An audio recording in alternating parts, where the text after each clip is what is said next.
వాళ్ళ మనతో పాటుగా ఉన్నారు ప్రముఖ సినీ రాజకీయ విశ్లేషకులు ఇమ్మంది రామారావు గారు. వారితో మాట్లాడే ప్రయత్నం చేద్దాం. సార్ నమస్తే. నమస్తే బాబు.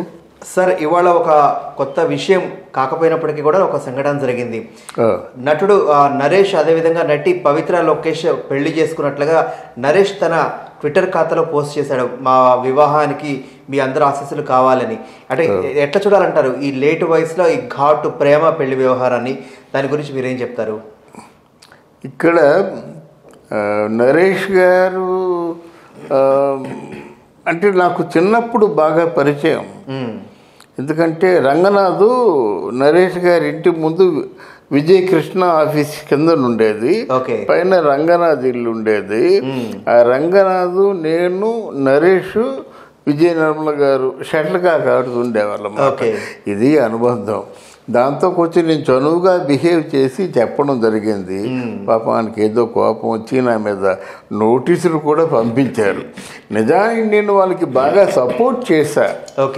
ఎవరో పవిత్ర లోకేష్ మీదేమో ఒక వ్యక్తి వచ్చింది 4 ప్రాణాలు తీసిందంటే తప్పు కదా. అలాగను ఓ వ్యక్తుల మీద అంత పెద్ద అభాండాలు వేయడం మాత్రం కరెక్ట్ కాదు. అది మనుషులు ఎప్పుడు మనుషులు ప్రాణాలు తీయలేరు.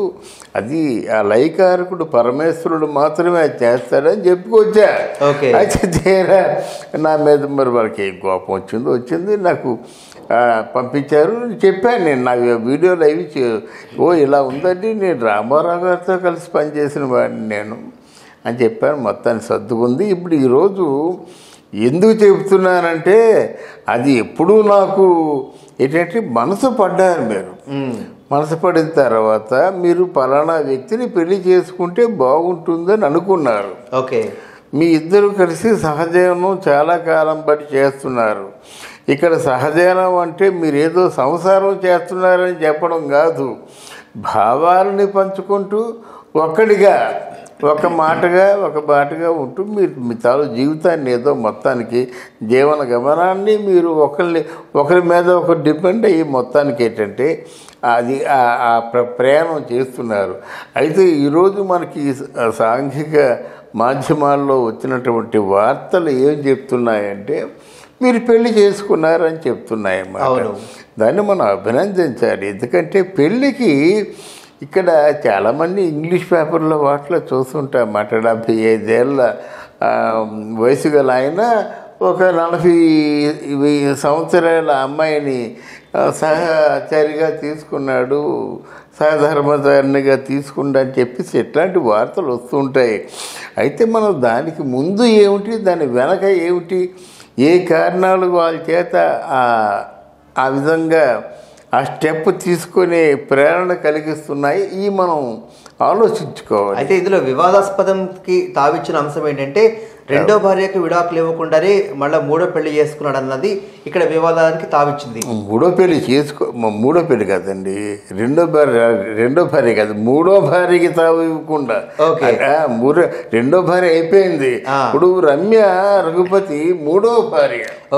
ఆవిడ అంటుంది మొత్తం విడాకులు అంటే ఆల్మోస్ట్ ఎప్పుడైతే మనకు 2 years పాటు ఆ కోర్టులో అది ఉందో ఆటోమేటిక్గా that declares the cancellation of the pair అని చెప్పాడు ఆయన. ఎవరు నరేష్ చెప్పాడు. మొత్తానికి క్యాన్సిలేషన్ ఏదో. ఆవిడ చెప్పేది ఏంటంటే నాకు హక్కు ఉందంటుంది. ఈయన చెప్పవలసిన మాటలు అన్నీ చెప్పాడు. ఎలా చెప్పాడంటే చాలా పచ్చిగా కూడా చెప్పాడన్నమాట. ఆవిడతో నేను ఒక 8 సంవత్సరాల నుంచి మా ఇద్దరి మధ్య ఏ పొంతన లేదు, కానీ 3వ నెల ఉంటుంది, మరి నేను ఎలాగ దాన్ని క్షమించగలను, మీరే చెప్పండి అని ఏదో ఆయన బాధ ఆయన చెప్పాడు. ఆవిడ బాధ ఆవిడ చెప్పింది. నేను ఈ లోతులకి పోదలుచుకోలేదు, కానీ ఎందుకంటే వాళ్ళు ఒక మనసు పెట్టుకొని ఒక లక్ష్యంతో పెళ్లి చేసుకొని పోన్లే నేను చచ్చిపోతే ఆవిడ ఒడిలో చచ్చిపోతాను, లేకపోతే ఆవిడ నేను చచ్చిపోతే నరేష్ ఆయన ఒడిలో చచ్చిపోతాననేటువంటి పవిత్రమైన సంకల్పంతో ఒకటిగా ఉంటే మనకు కావాల్సిందే ఉందండి. ఎవరైనా వాళ్ళు బాగుండాలని కోరుకుంటాం. మిగతా పోరాపురాలు, మిగతా తప్పు ఒప్పులన్నీ కోర్టు యాక్షన్ తీసుకుంటుంది. మనం తీసుకునేది ఏమి లేదు కదా, అవును. అది న్యాయస్థానం తీసుకుంటుంది. మనం ఎప్పుడు వాళ్ళ శ్రేయస్సును కోరుకోవడం తప్ప ఇంకోటి మనకెందుకండి? ఇండస్ట్రీలో ఉన్నారు కాబట్టి ఆ శ్రేయస్సు కోరుకుంటాం. మిగతా వాళ్ళంటే ఆ శ్రేయస్సు కూడా కోరుకోవాల్సిన అవసరం లేదు కదా. పవిత్ర లోకేష్ మంచి ఆర్టిస్టు, షీస్ ఫ్రమ్ కర్ణాటక, ఇక్కడ ఉంది, తెలుగు ఆర్టిస్ట్గా గౌరవించారు. ఆవిడలో నిండు తెలుగుదనం కూడా ఉంటుంది. ఇక్కడికి వచ్చి నరేష్ దగ్గరికి వచ్చిన తర్వాత మొత్తం తెలుగు కూడా నేర్చేసింది. So let us hope, wish them all the very best. అంటే గతంలో ఒక లిప్ కిస్ ఏదైతే ఉందో అది కొంచెం వివాదానికి తావిచ్చింది. సో అంటే అదేంటంటే ఒక సినిమా కోసం తీసామని బుకాయించారు. తర్వాత ఇవాళ పొద్దున కూడా నరేష్ ట్విట్టర్ ఖాతాలో పెట్టేదాకా కూడాను ఇదేదో సినిమా షూటింగ్ అనుకున్నారే తప్పిస్తే ఈ పుకార్లకి చెక్ పెడుతూ నరేష్ పెట్టిన పోస్టుతో ఈ కథ సుఖాంతమైంది అనుకోవచ్చు అంటారా? అవును, మీరు చెప్పారు, అలా మీరు చెప్పారు. కానీ నేను అనుకున్నాను, ఎందుకంటే అదేదో జనవరి 1 సందర్భంగా వచ్చినటువంటి మీ ఆశీస్సులు మాకు ఇవ్వండి అని చెప్పేసింది, అది చూసాము.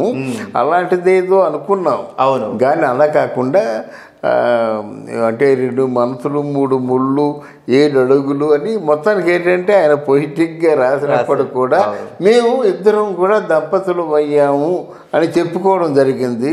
అందువల్ల మనం మనసారా త్రికరణ శుద్ధిగా వాళ్ళని ఆశీర్వదిద్దాం. థ్యాంక్ యూ రామారావు గారు. థ్యాంక్ యూ అమ్మా, థ్యాంక్ యూ వెరీ మచ్. ఇక్కడ నరేష్ గారు అంటే నాకు చిన్నప్పుడు బాగా పరిచయం. ఎందుకంటే రంగనాథు నరేష్ గారి ఇంటి ముందు విజయకృష్ణ ఆఫీస్ కింద ఉండేది, పైన రంగనాథ్ ఇల్లు ఉండేది.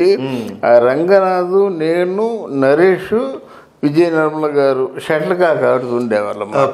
ఇది అనుబంధం. దాంతో కొంచెం నేను చనువుగా బిహేవ్ చేసి చెప్పడం జరిగింది. పాపానికి ఏదో కోపం వచ్చి నా మీద నోటీసులు కూడా పంపించారు. నిజానికి నేను వాళ్ళకి బాగా సపోర్ట్ చేశా. ఎవరో పవిత్ర లోకేష్ మీదేమో ఒక వ్యక్తి వచ్చింది 4 ప్రాణాలు తీసిందంటే తప్పు కదా. అలాగను ఓ వ్యక్తుల మీద అంత పెద్ద అభాండాలు వేయడం మాత్రం కరెక్ట్ కాదు. అది మనుషులు ఎప్పుడూ మనుషులు ప్రాణాలు తీయలేరు. అది ఆ లయకారకుడు పరమేశ్వరుడు మాత్రమే అది చేస్తాడని చెప్పుకొచ్చా. అయితే తీరా నా మీద మరి వాళ్ళకి ఏం కోపం వచ్చింది. నాకు పంపించారు, చెప్పాను నేను నా వీడియోలు అవి ఇలా ఉందండి, నేను రామారావు గారితో కలిసి పనిచేసిన వాడిని నేను అని చెప్పాను. మొత్తాన్ని సర్దుకుంది. ఇప్పుడు ఈరోజు ఎందుకు చెబుతున్నానంటే అది ఎప్పుడూ నాకు ఏంటంటే మనసు పడ్డారు. మీరు మనసు పడిన తర్వాత మీరు పలానా వ్యక్తిని పెళ్లి చేసుకుంటే బాగుంటుందని అనుకున్నారు. మీ ఇద్దరు కలిసి సహజీవనం చాలా కాలం బట్టి చేస్తున్నారు. ఇక్కడ సహజీవనం అంటే మీరు ఏదో సంసారం చేస్తున్నారని చెప్పడం కాదు, భావాలని పంచుకుంటూ ఒక్కడిగా ఒక బాటగా ఉంటూ మీరు మీ తాను జీవితాన్ని ఏదో మొత్తానికి జీవన గమనాన్ని మీరు ఒకరి మీద ఒకరు డిపెండ్ అయ్యి మొత్తానికి ఏంటంటే అది ఆ ప్రయాణం చేస్తున్నారు. అయితే ఈరోజు మనకి సాంఘిక మాధ్యమాల్లో వచ్చినటువంటి వార్తలు ఏం చెప్తున్నాయంటే